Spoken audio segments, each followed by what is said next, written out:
Con motivo de la incesante búsqueda de la excelencia cultural y humorística, el prestigioso canal abierto hasta desvanecer abre sus puertas a una nueva y gloriosa sección.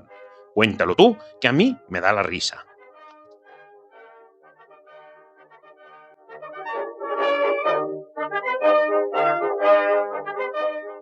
Guiados por la mente perclara de Dani, esta innovadora sección entrelaza el saber con el humor en un estilo jamás visto, desde anécdotas inéditas hasta los grandes hitos de la humanidad.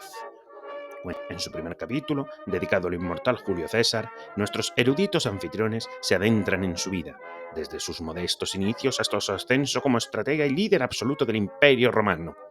2 episodios de 30 minutos que revelan, con rigor y humor, los secretos de su grandeza.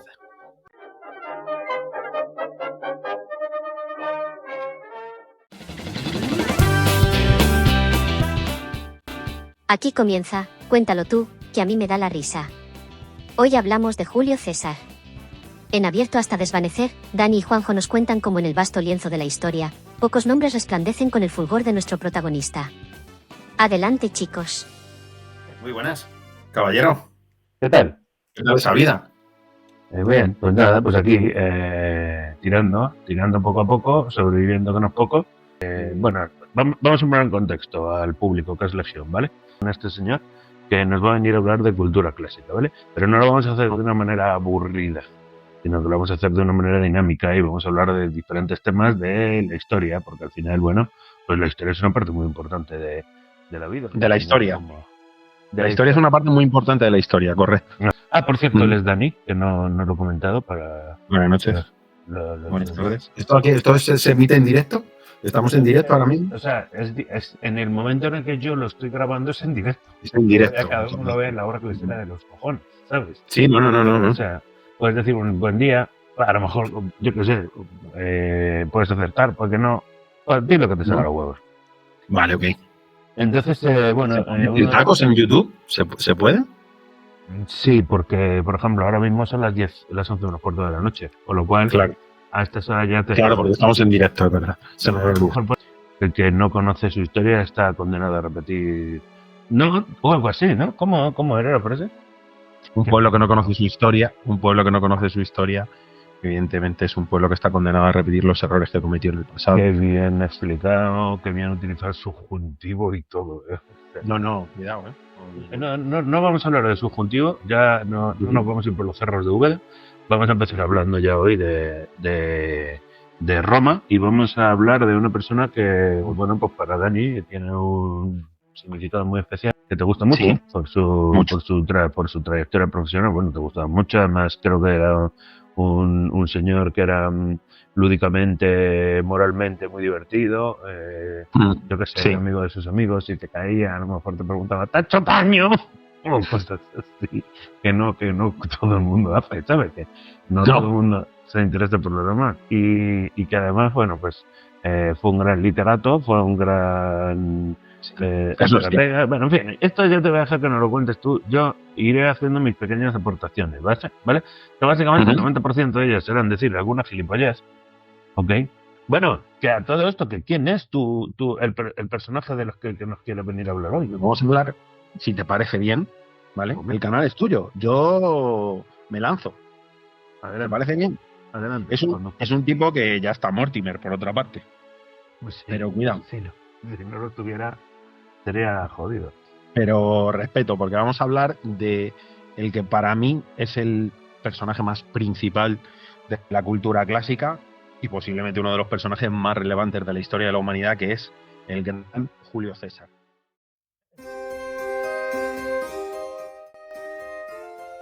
Caesar, hic servus tuus adscribendas et narrandas magnas tuas res gestas ad est.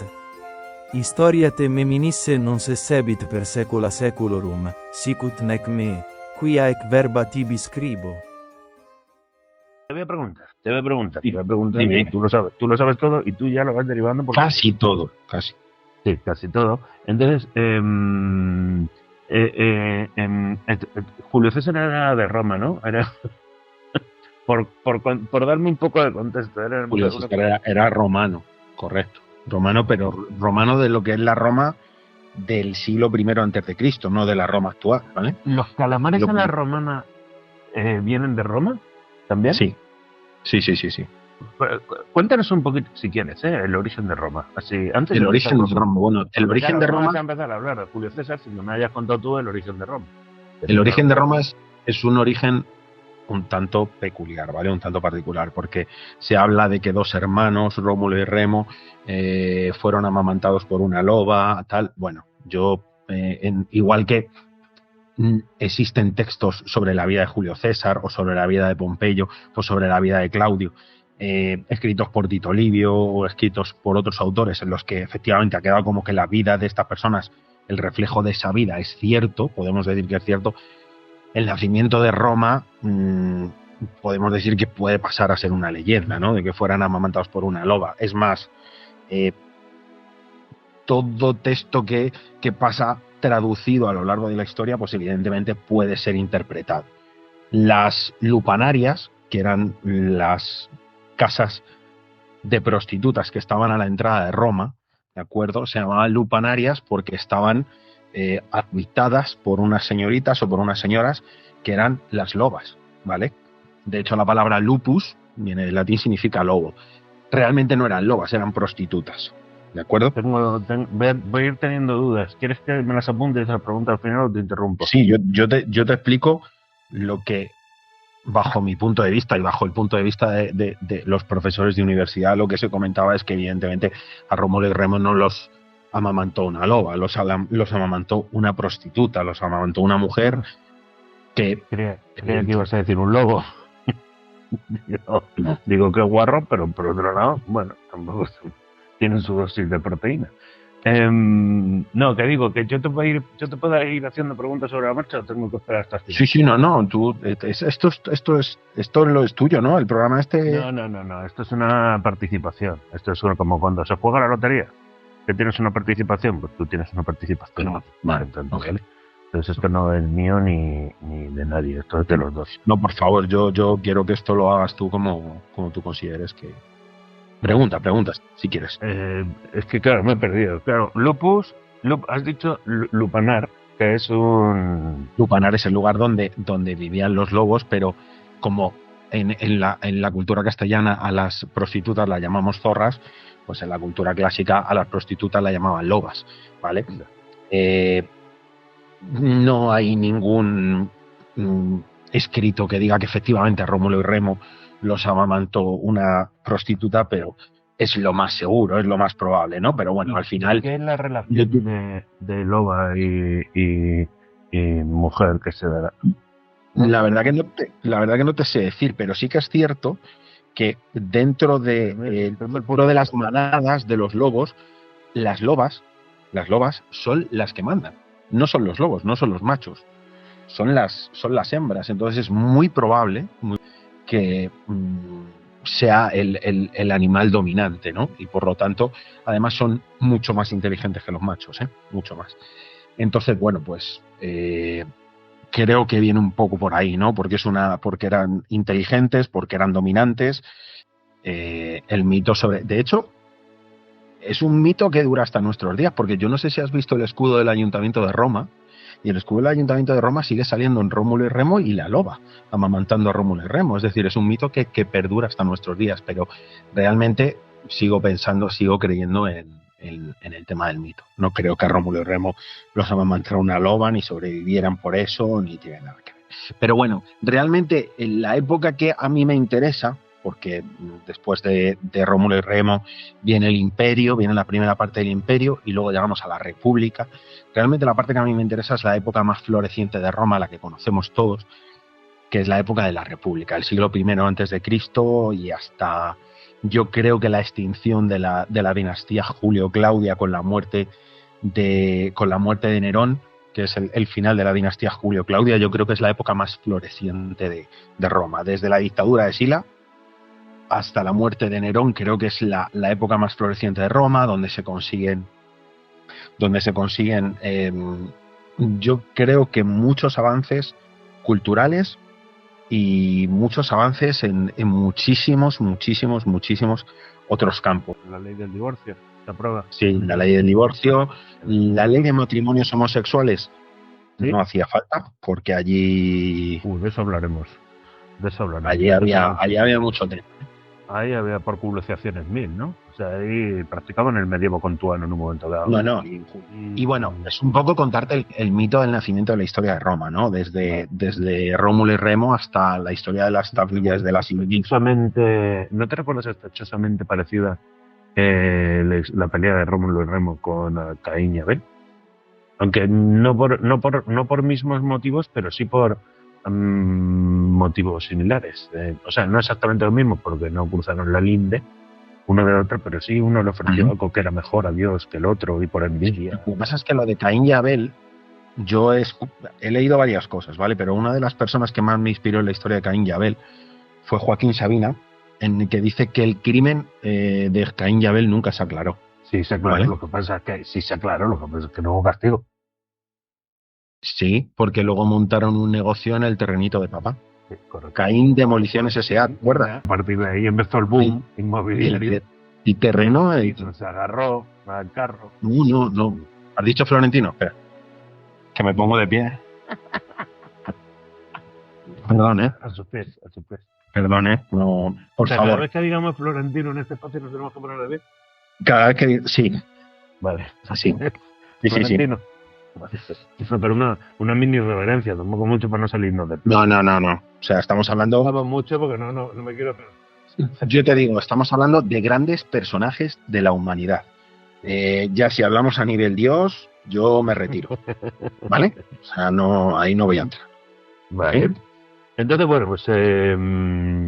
Cuéntame, sigue, porque estaba ahí... Bueno, Roma por lo visto era una ciudad súper cosmopolita, como Nueva York, ¿no? Era muy cosmopolita. Vamos a ver, Roma, aquí es donde entra la importancia de Julio César, ¿vale? Ah, vale. Roma está muy constituida por la clase patricia, es decir, en ningún momento existe una diferenciación muy grande entre lo que es la clase rica actual y la clase rica de Roma y el pueblo ya no actual y el pueblo de Roma. Al final tú ten en cuenta que en época de la República Roma ya tenía 1 millón de habitantes, fue la primera ciudad de la historia que llegó al 1 millón de habitantes, ¿vale?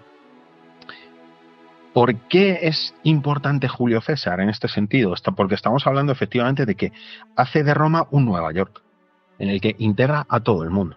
O sea, la idea de Julio César es el primer político populista de la historia. Cuando nosotros ahora hablamos del Coletas o hablamos de no sé quién o hablamos de no sé cuánto, decimos, son unos populistas.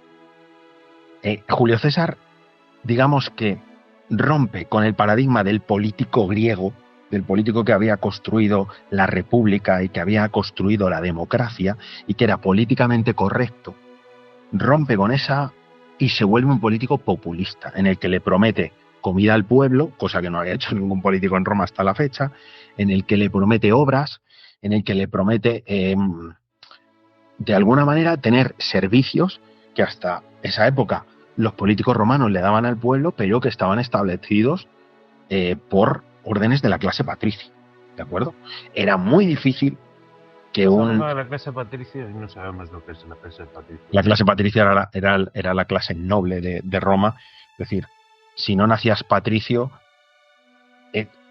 todo ciudadano romano con derecho a ciudadanía era liberto, es decir, era libre, ¿vale? Luego los esclavos podían obtener la libertad, si su amo se lo daba, pasaban a ser libertos, ¿de acuerdo? Y eso era el pueblo, punto. ¿Tenían derecho a voto solo los hombres? Sí, pero eso era el pueblo. Pero realmente la clase que tenía acceso al poder era la clase patricia, ¿vale? Que para ser un patricio o eras de cuna, o para llegar a la política, a la parte de arriba, ¿vale? Y vestirte con la toga y entrar en el Senado, tenías que hacer una especie de carrera que era el cursus honorum, que se llamaba, ¿vale? En el que un plebeyo se hacía el cursus honorum y lo terminaba y sacaba buena nota, pues podía llegar a la política, ¿de acuerdo? De hecho, Cicerón, el gran Cicerón, no era un patricio de nacimiento, era un plebeyo que hizo el cursus honorum y llegó a lo más alto en Roma. Pero Roma era un sufragio Pero Cicerón es una pequeña excepción dentro de un mundo como ese. Un liberto, una persona que había sido esclava que estaba liberado, eso no lo podía hacer. ¿De acuerdo? Pasaba a ser un ciudadano más, pero no podía hacer el curso sonoro. Cuidado, ¿qué temas tocamos, Cuidado donde vamos, que... Sí, no están los dos magollos. Bueno, Cuidado, que... No, aquí nos agarramos a un clavo ardiendo, ¿sabes? Damos cuidado. Habrá que editar. No me hago responsable. ¿Había sufragio universal en Roma? Quiero decir, ¿todos los hombres podían votar? Todos los ciudadanos con derecho a voto, sí. Los libertos, no. Todos los hombres, todos los ciudadanos romanos, Libre. hombres, ciudadanos, correcto. Ciudadanos. O sea, si es que el esclavo no era un ciudadano. Tenían derecho a voto. Mayores de edad, lógicamente. Tenían derecho a voto. O sea, vale, ¿y cómo? Joder, pero ¿había censos ya y todo? Sí, los romanos son los primeros en establecer un censo, y además un censo bastante fiable. Y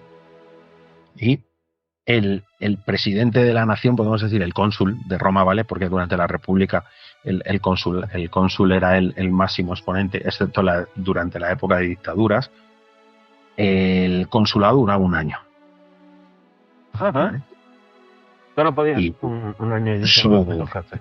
El consulado duraba un año y volvía a presentarse elecciones. Todo bueno. Hay excepciones, ¿vale? Hay excepciones. El triunvirato, por ejemplo, el primer triunvirato. 3 grandes hombres de Roma deciden establecer un triunvirato ante un vacío legal de poder. Bueno, Pompeyo el Grande, que era posiblemente uno de los mejores políticos que ha dado la historia de Roma. Julio César y Craso, ¿vale? Que era el banquero de Roma. Consiguió acabar con la rebelión de los esclavos, ¿no? Pero realmente Craso era el banquero, Julio César era el general y Pompeyo era el político. Se estableció un triunvirato, que posteriormente hubo otro, después de la muerte de César, que fue Marco Antonio, Octavio Augusto y Lépido. Pero quitando los 2 triunviratos y las 2 dictaduras, la de Sila y la de Julio César, que fue muy breve, siempre fueron consulados elegidos por el pueblo en sufragio. ¿En qué año vamos a centrar el tiro? Vale, perdona, porque esto Sí. sí que ha sido culpa mía que no lo he Sí. centrado. Y Julio César, estamos hablando de, más o menos, Julio César muere en los idos de marzo del 44. El 15 de marzo del 44 antes de Cristo. de 1944 a.C. Sí, vale. Antes de él hubo un montón de emperadores y demás, pero llega él, y entonces a partir de él comienza una nueva época en Roma y comienza pues el renacimiento, ¿no? Él no solamente se dedica a la política, a la militar, sino que se dedica a un... No, los romanos que estaban en la cúspide, es decir, ya no solo patricios, sino todos aquellos que habían hecho el cursus honorum y estaban en la cúspide, eran absolutamente polifacéticos. ¿Vale? ¿Cómo acabó Patricio sirviendo hamburguesas con lo que había sido en Roma, macho? No, si ya no solo eso, sino lo que más me sorprende es cómo Patricio acabó siendo amigo de Bob Esponja, porque esto es un tema que hay que tratar delicadamente, pero que ya lo veremos más adelante y si lo podemos obviar mejor. Pero a lo que voy. Vale, intentemos obviarlo, sí, por favor. Pero a lo que voy. Y que es el que es para mí la mejor época, la época más floreciente de Roma. Yo sin duda alguna me quedo con el siglo I antes de Cristo. Quizá la dinastía Julio-Claudia, que fueron los primeros emperadores de Roma posteriores a la República. Evidentemente me puedo quedar con Octavio Augusto, sí. Me puedo quedar con Tiberio, vale. Sin duda alguna con Calígula no, para nada. La mala peli. Creo que el mejor emperador de la dinastía Julio-Claudia, a pesar de su tartamudez, a pesar de su cojera, a pesar de, sin duda alguna fue Claudio. O como le decían los romanos, Claudio, ¿vale? Y... ¡Qué cachondos los romanos, eh! Sí, eran muy cachondos. No. Los romanos, en Pompeya, ¿vale? Se han encontrado restos de grafitis. Los romanos escribían grafitis en las puertas de los patricios. Hay una mujer que era súper famosa en la época republicana, que era Claudia, ¿vale? Que, bueno, pues Cicerón en sus discursos ciceronianos en el foro se cebaba mucho con esta mujer, ¿no?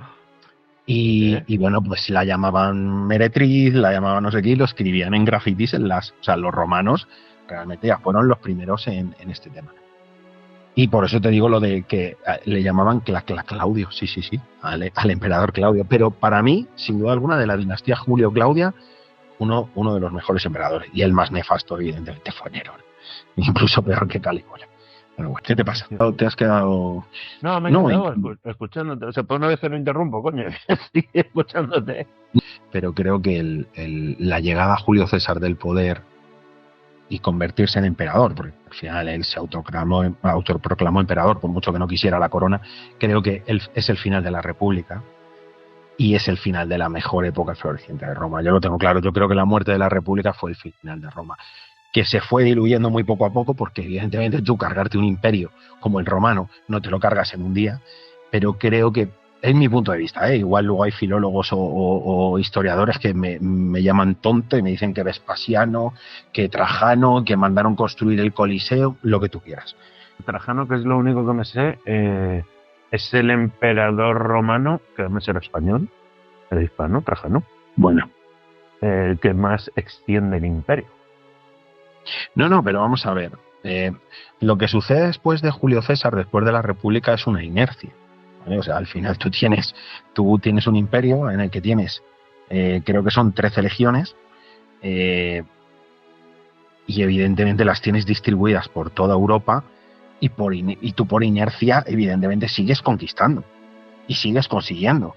Pero la llegada de los emperadores, para mí, lo que hace es destruir un sistema que estaba perfectamente establecido y que destruye por completo el buen orden que existía en Roma. A partir de ese momento hay una persona que es la que decide políticamente lo que puede suceder. ¿Y qué pasa? Pues que te puede tocar un emperador excelente como Claudio, excelente, o te puede tocar un loco como Calígula o como Caracalla. Te puede tocar un emperador excelente como Marco Aurelio o te puede tocar un loco como Cómodo. Entonces, claro, dependes no del mandato de un año de una persona a la que tú has elegido. No, dependes de que el emperador no mate a su hermano, no mate a su padre, no esté loco, no haga emperador a su caballo. Vamos. ¿Cómo que no A ver, Calígula no hizo emperador a su caballo, pero le eligió el general en jefe de sus ejércitos. El general en jefe de sus legiones era su caballo. Eso era Calígula, eso era un emperador romano. Es decir, madre mía, o sea que fue, también en ese sentido Roma empezaron fuerte con el caballo, ¿no? Antes, fíjate que llegó aquí y luego ya con el caballo en aquella época, correcto, efectivamente. Está fuerte, porque aquí a los 90 llegó, pero 80, perdón, pero 80, 90, pero joder, sí que empezó. Bueno, correcto. Entonces este hombre se hace emperador porque era una democracia que venía de la palabra democracia, viene de griego, como todo el mundo sabe, demos, gracias. El poder del pueblo, correcto. Gracias. Digamos que es lo mismo que cuando te dan un juego que lo quieres probar, pero solamente en la primera pantalla. Eso es una demo también, pues eso. Claro, o a la versión beta, sí, o lo que sea, sí, demos y... Buscando a Demo, que es una película que a mí me gustó mucho, de dibujos animados. ¿Puedo seguir? No, puedo o voy a seguir diciendo cosas de demos. Continúa. Que no iba por... Entonces, estoy pensando, tío, que tú fíjate, tío, que un tío, que Rómulo mate a Remo porque Remo se pasó de la raya, tío. Ya. Un poco como el... A Maradona le pasó eso también, Pero no nada. A Ibaguirre también le pasó mucho. Le pasó mucho de la raya. No. Sí. No. Ah, bueno, claro, esos tienen el beneplácito de... Esos tienen el beneplácito de Florentino. ¿De quién? Vale, bueno. Entonces, ¿cómo llega al poder? ¿Quién?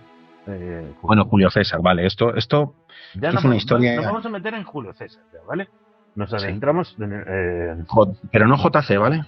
No confundir a Julio César con JC. Con Jesucristo. Correcto, ¿vale? No lo confundamos. De hecho, Jesucristo lo dijo. al César lo que es del César y a Dios lo que es de Dios. Así que mucho cuidado, ¿vale? Vale. Bueno, a lo que voy. ¿Cómo llega al poder Julio César? Pues me alegra más esa pregunta porque no estaba yo allí cuando pasó. Pero bueno, Julio César llevaba mucho tiempo, ¿Te acuerdas que te he dicho que hicieron un triunvirato Julio César, Craso y Pompeyo? Julio César, de hecho, durante el triunvirato prácticamente no pasó tiempo en Roma porque él estaba en la Galia intentando conquistar la Galia con la 13ª legión. Y bueno, pues cuando ya consigue acabar con Vercingetorix, que era el último rey galo, Vercingetorix, que era o sea, a ti te puede parecer una tontería, pero esto de los dibujos de Asterix era cierto. O sea, se llamaban así los galos: Vercingetorix, Panoramix, el cocinero de la Galia, que era Thermomix, bueno, todos estos, ¿vale? En definitiva. Antes de que termine la guerra, a Julio César le llaman a Roma y le dicen que tiene que licenciar a sus legiones, que la guerra está durando demasiado, porque Pompeyo se estaba olisqueando que Julio César quería liar una. Él lo tenía claro. O sea, Julio César, como todo hombre poderoso, es un soberbio, ¿vale? O sea, Julio César estaba exiliado. Para que te hagas una idea, con menos de 18 años Julio César estaba exiliado, porque ya te he comentado que Sila le tenía vetado en Roma por ser sobrino de Mario. Julio César hace un viaje a Cumas para bueno... ¿De trabajo o de placer? No, era de trabajo, porque tenía que cambiar unos bitcoins y le venía mal. Bueno, hace un viaje, ¿vale?, por el Mediterráneo y pasa por una zona de piratas. ¿Ok?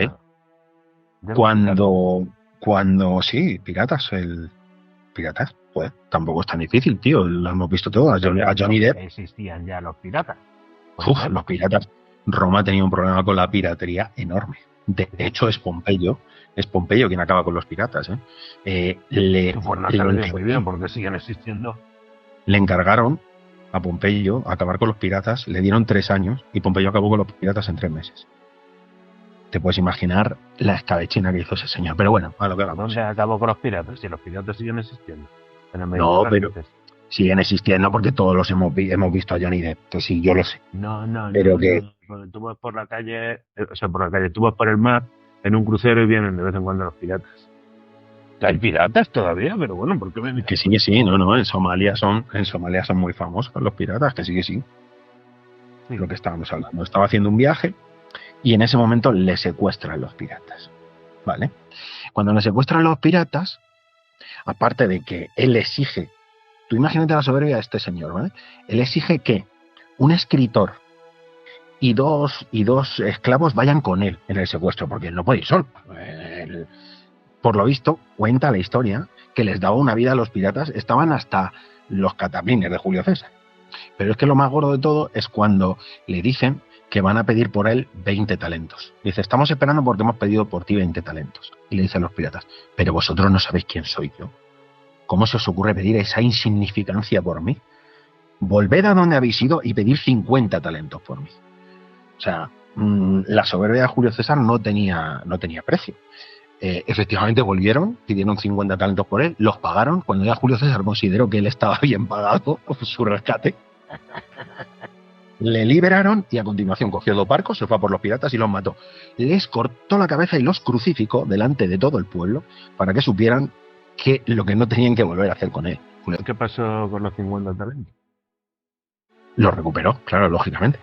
Lo recuperó. Tú ten en cuenta que un talento en Roma eran 32 kilos de oro. Cada talento. Echa cuenta porque creo que 1 kilo de oro actualmente está en unos 45 o 50 mil euros. 1 kilo de oro. Y cada talento eran 32 kilos. Multiplícalo por los 50.000 euros por 32 y luego multiplícalo por 50. Pues no te sé decir, pero alrededor de... Muchos, ¿no? No te sé decir cuánto ahora mismo, no te puedo echar las cuentas, pero... No, yo es que no quiero. Muchos millones de euros actuales. Bueno, volvemos a la época de cómo llega al poder, ¿de acuerdo? Entonces, bueno, pues el Senado de Roma, que al final era la parte que mandaba en Roma, le llama a Julio César y le dice que traiga la 13ª legión, que entre en Roma Pero ¿cómo y que le llama? le mandan una carta. Paloma. De hecho, Hace un señor y le dice: Julio César, que vente al Senado, que te llaman. O algo así. le mandan una paloma mensajera. Y no te exagero, era una paloma. Bueno, ¿vale? no, por favor, no hagas ese chiste.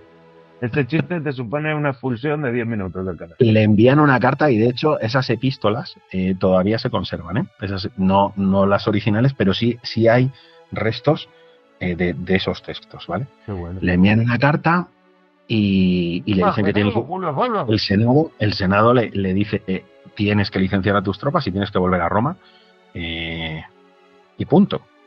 La frontera de Roma la marca un río que actualmente está seco, un riachuelo, y era el río Rubicón, ¿vale? De hecho, cuando tú tienes un proyecto difícil, hoy en día se dice eso va a ser cruzar tu Rubicón, es decir, va a ser un proyecto complicado, ¿vale?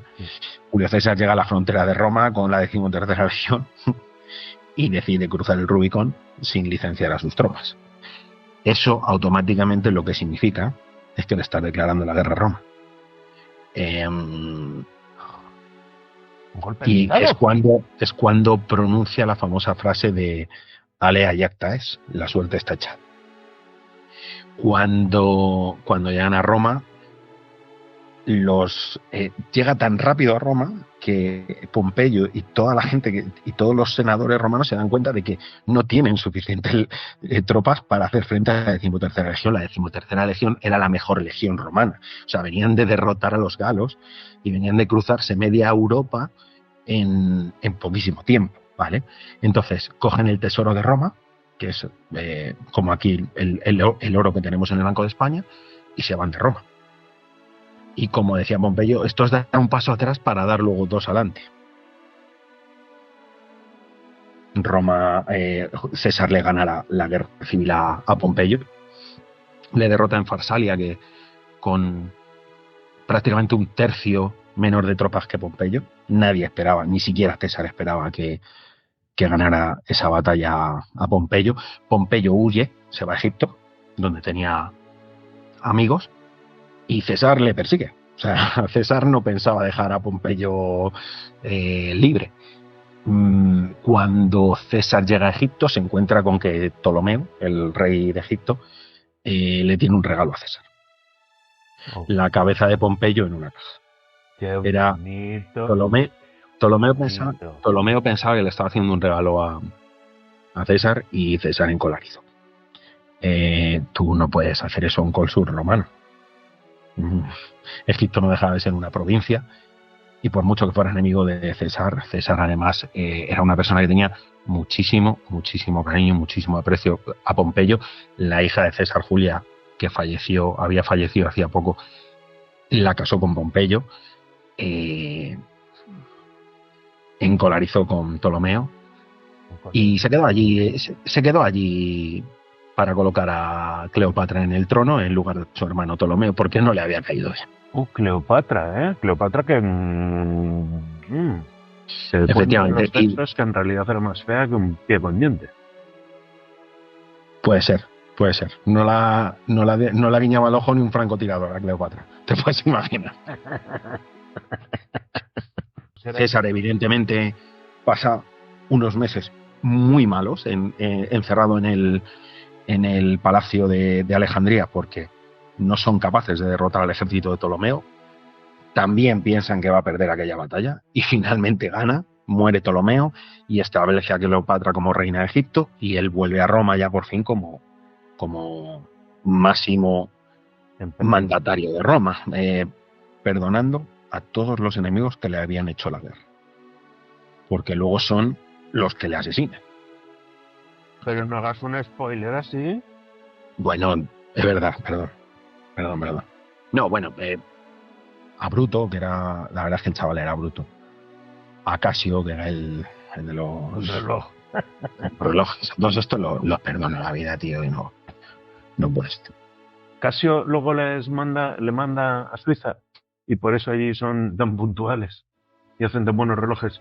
Era un político, pero me cuenta que era un político súper populista, ¿no? Era muy populista. Pan y circo, ¿no? Era muy populista. Según llega a Roma, lo primero que hace es sacar grano y se lo empieza a tirar al pueblo. Empieza a tirar el grano al pueblo.